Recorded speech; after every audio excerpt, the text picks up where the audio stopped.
네, 외국인과 기관은 도대체 뭘 사고 있을까요? 외국인과 기관의 수급통에서 시장의 힌트를 찾아보겠습니다. 손여로 퍼스트프라임 리서치 팀장과 함께하겠습니다. 팀장님 어서 오세요. 안녕하십니까? 네, 외국인의 수급 동향부터 먼저 살펴보도록 할게요. 현 구간에서 외국인이 가장 많이 사고 있는 10개의 기업인데요. 일단은 펀더멘탈이 견조한 현대차와 기아를 사고 있고요. 최근에 기술 수출 그리고 수주 소식을 알린 펩트론이라든지 루닛 그리고 LG 에너지 솔루션 등의 기업을 담고 있습니다. 그리고 오리온 오랜만에 등장하는데요. 오늘 5% 이상 급등을 하고 있습니다. 잠시 후에 자세하게 얘기 나눠보도록 하고 3부 토건과 함께 우리바이오를 매수하고 있습니다. 우리바이오는 마리아나 관련주로 해리스 트레이드 관련 기업 아니야? 이렇게 생각하실 수 있는데 트럼프 당선인도 줄곧 마리아나에 대해서 친화적인 입장을 밝혀왔습니다.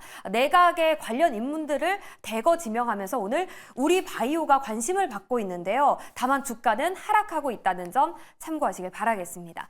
자, 이 중에서 펩트론 질문 드려볼게요. 오늘 바이오주가 좀 시장을 방어하고 있거든요. 그중에서 가장 관심도가 높은 기업이기 때문에 펩트론 다뤄볼 텐데 신고가 대비 20% 정도 하락을 했습니다. 잘 가다가 추세가 꺾였다고 봐야 할지 매니저님이라면 현금을 확보하시겠어요? 아니면 매수의 기회로 삼겠어요? 저는 포지션마다 다르다라고 판단합니다. 내가 이미 보유를 하고 있다고 했을 때는 비중을 줄이는 게 맞아요. 하지만 내가 펩트론 신규 매수하려는 포지션이다라고 했을 때는 조금 더 기다려보시면 좋을 것 같습니다.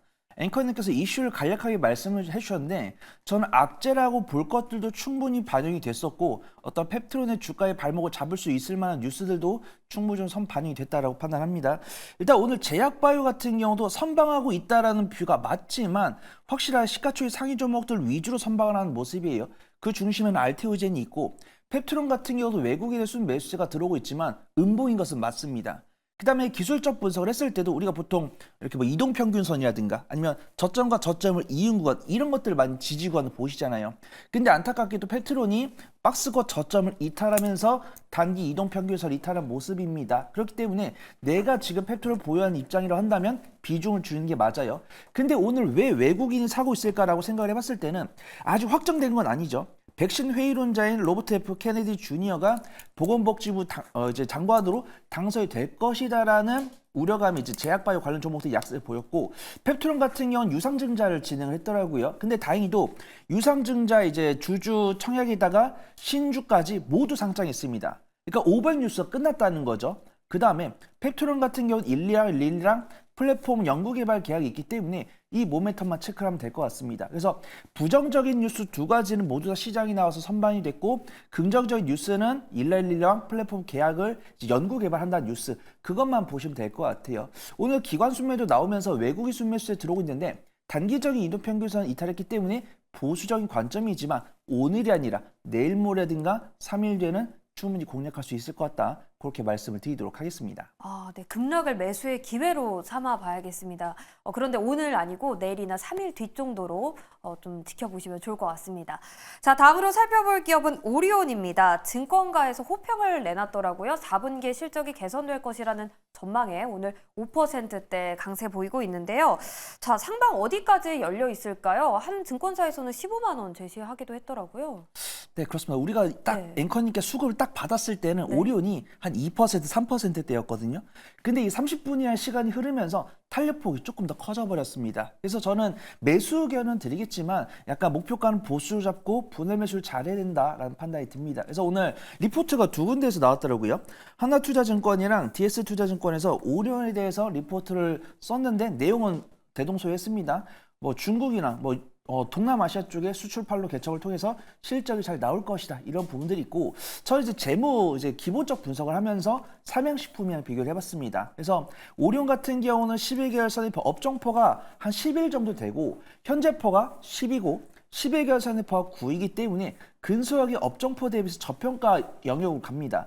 그 다음에 삼양식품을 보니까 삼양식품은 정말 폭발적 실적 상승을 보여주면서도 업종 대비 일부 고평가 매력도 있더라고요. 그래서 삼양식품 같은 경우는 일부 프리미엄이 있는 상황이고 그 다음에 오리온 같은 경우는 프리미엄이 없는 상황이죠. 하지만 업종 대비 저평가 매력도 근소하고 오리온 같은 경우는 삼양식품과 대비했을 때는 올해 상반기나 3분기에 대비했을 때는 다소 좀 부진한 실적을 보여줬기 때문에 주가 탄력은 그렇게 크지 않을 거다라고 판단합니다. 그 다음에 제가 말씀드린 과정 속에서 탄력도가 늘었기 때문에 분할 매수해야 된다고 판단을 하고 있고요.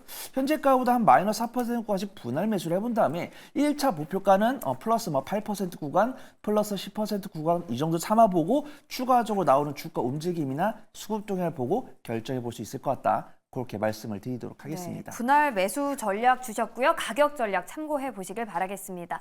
자, 그럼 외국인의 순매수 기업 가운데서 탑픽을 하나 꼽아 주시죠.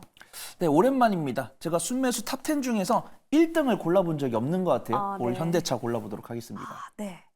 매력은 어떻게 되죠?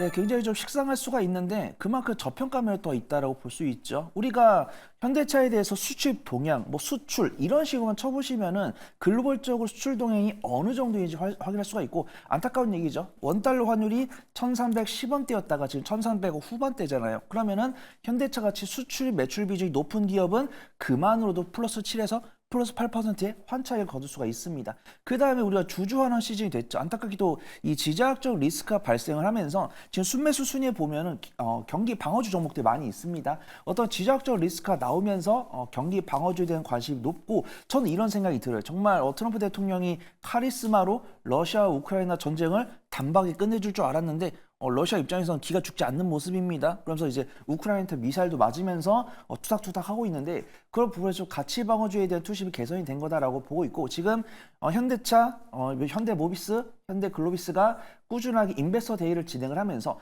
자율주행 사업도 얘기를 했지만 주주환원 얘기도 하고 있습니다. 그래서 주주환원 내가 배당을 챙겨갈 건데 주가가 상당히 고점이 있다고 부담되겠지만 현대차 입장에서 박스권 하단부에서 외국인의 순매수 들어오면서 눌림목을 만들고 있으니까 시세 차익에다가 배당 차익까지도 가져갈 수 있는 좋은 구간으로 보인다. 그렇게 판단을 해보도록 하겠습니다.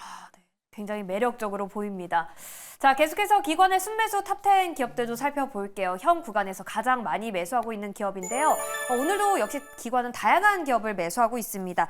그 중에서 JYP 엔터테인먼트, 그리고 기아, LG U+, 디어유에 대해서 지속적으로 매수하는 흐름을 나타내고 있고요. 그리고 이수페타시스는 신저가 부근에서 움직이다가 기관이 이틀 연속 매수를 하면서 이틀 연속 상승세 이어가고 있습니다. 한번 바로 질문을 드려볼게요. 정말 많은 분들이 걱정하는 기업이거든요. 이수페타시스. 신저가 부근에서 지금 10% 정도 반등한 상황입니다. 반등 이제부터 시작일까요? 네, 제가 저번이나 저저번 방송에서 이수페타시스를 보수적으로 말씀드렸다가 네. 악플을 많이 받았습니다. 그래서 일단 이수페타시스를 보유하신 분들 입장에서는 좀 나아졌어요. 어떤 뉴스가 있었냐면 이수페타시스가 유상증자를 진행을 했잖아요. 유상증자를 진행을 했는데 지금 청약 1도 한참 남았습니다.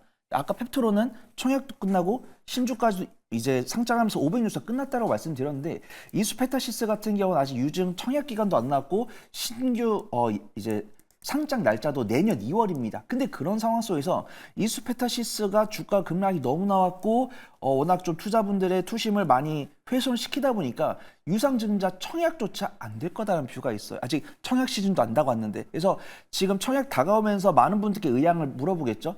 그럼 유상증자를 진행을 하는데 참여하시겠습니까? 물어봤을 때 참여를 안 한다는 분들이 너무 많으니까 오히려 이수페타시스가 유증을 처리할 수도 있다라는 이야기가 나오고 있어요. 근데 이 부분은 체크를 해야 됩니다.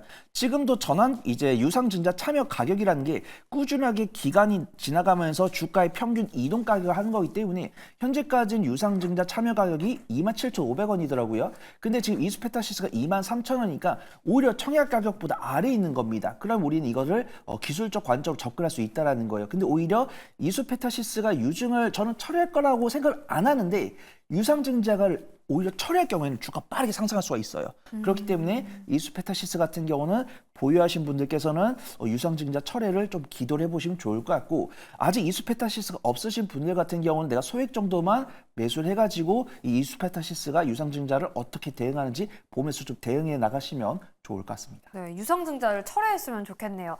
자, 다음 질문은요. LG U+에 대해서 질문 드려볼게요. 기관이 9일 연속 매수를 하고 있는데 왜 매수를 하는 걸까요? 지지부진한 횡보세에서 벗어날 수 있을까요? 우선 뭐 뚜렷한 리포트는 없는 것으로 판단됩니다. 네. 근데 우리가 시장이 아까 말씀드린 것처럼 진영적 리스크가 심해지면서 경기 방어주에 대한 관심이 많아지는데 우리가 경기 방어주 통신주 하면 3대 통신사 생각이 나잖아요. 근데 SK랑 KT 같은 경우는 각자 개별적인 뉴스, 뭐 SK텔레콤 같은 경우 양자모, 그다음에 이제 KT 같은 경우는 AI 이런 식으로 굉장히 좀 주가 많이 올라갔습니다. 그래서 네. 3대 통신사의 주가를 다 보면은 SK랑 KT 같은 경우는 단기 박스권을 돌파하고 추가 상승이 나온 상황이고 그다음 LG U+ 같은 경우는 아직도 박스권 내부에 갇혀 있는 상황이에요. 근데 저는 LG U+를 굉장히 긍정적으로 보고 있지만 투자분들께 좀 권해드립니다. 나는 단기적인 변동성을 안 좋아하는데 높은 배당을 원한다라고 하면 LG U+를 말씀드리고요. 저는 아무리 경기 방어주를 산다고 하더라도 좀 일간 변동성이 컸으면 좋겠다라고 하신 분들께는 SK랑 KT를 말씀드려요. 그래서 SK랑 LG U+ 같은 경우 배당 수익률이 6.5%대이기 때문에 동일합니다. 근데 실적 기준으로 저평가 했던 KT가 가장 높아요. 그래서 지금 특징주로는 제가 LG U+를 꼽아드렸지만 나는 좀 단기적인 변동성을 선호하지 않아요라고 하신 분들께는 LG U+ 말씀드리고 저는 그래도 투자하는데 약간 손맛이 있어야 되지 않겠습니까? 네. 라고 하신 분들께는 SK텔레콤과 KT가 나아 보인다. 그렇게 말씀을 드리도록 하겠습니다. 네, 알겠습니다. 자, 그럼 토픽을 하나 꼽아볼까요? 어떤 기업일까요? 네, LG 에너지 솔루션 말씀을 드릴 건데 시간이 없어서 짧게 말씀드릴게요. 일단 3분기 실적 모두 다 확인이 됐습니다. 실적 발표 표면적으로 잘 했다라고 보이지만 다소 실망스러운 건 맞아요. 그다음에 리튬 가격이 76위안까지 반등했습니다. 2차전지 관련 종목들이 훈풍을 받는 것은 당연해야 되는데 LG 에너지 솔루션과 비롯한 LG 에너지 솔루션 밸류체인만 훈풍이 들어오는 모습이에요. 그 이유는 테슬라랑 관련이 있다라고 판단을 하고 있고요. 스페이스 X뿐만 아니라 옵티머스도 관련이 있는 것 같아요. 하지만 LG 에너지 솔루션 문명 중장기적인 관점으로 접근이 가능한 종목이지만 저는 일단 실적이 확인되어야지만 중장기적인 관점을 말씀드릴 수 있다고 판단되고 있고 오늘 관점에서는 매매 관점으로 단기 수익 관점으로 분할 매수해 보시는 게 좋을 것 같다. 그렇게 판단해 보도록 하겠습니다. 네, 알겠습니다. 그렇다면 옥석을 가려보겠습니다. 펀더멘탈 강자인 외국인의 픽, 현대차, 그리고 최근에 연이어 수주 소식을 알리고 있는 LG 에너지 솔루션 기관의 픽입니다. 자, 팀장님의 선택은요? 저는 현대차를 꼽아보도록 현대차. 하겠습니다. 가격 전략 간략하게 정리해 주실게요. 네, 만약에 LG 에너지 솔루션의 탑픽이었다면 그렇게 짧게 말씀드렸을까요? 현대차를 탑픽으로 보고 있고 추가 하방 압력은 크지 않을 거다라고 판단됩니다. 주주 환원을 해야 하기 때문에 그다음에 지분을 가져가야 하기 때문에 상속세를 줄여야 되기 때문에 주가가 아래로 빠질수록 좋아요. 근데 외국인과 기관 현대차의 주가를 하방을 지지해주고 있는 모습입니다. 그래서 분할 매수 잘해보시면 수익 가져간다라고 판단되고 있고요.